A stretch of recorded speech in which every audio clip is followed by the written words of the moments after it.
La risposta del comando è stata proporzionale all'entità degli interventi e all'importanza degli stessi. Mai nessuna persona è stata in pericolo di vita.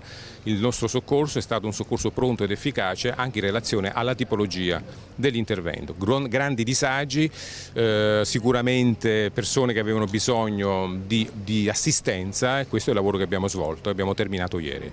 Il comandante Lotito non ha niente da rimproverarsi per la gestione dell'emergenza nubifragi nel Padovano, nonostante sia stato oggetto di pesanti critiche da parte del sindacato di base degli stessi pompieri.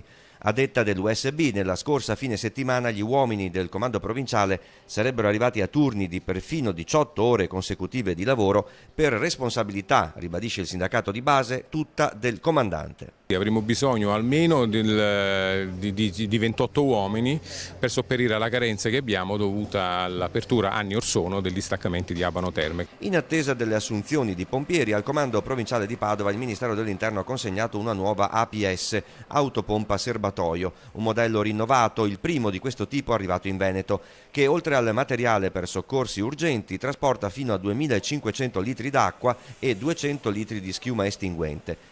Spegneranno il fuoco e fiamme in corso tra comandante e sindacato di base? Vedremo.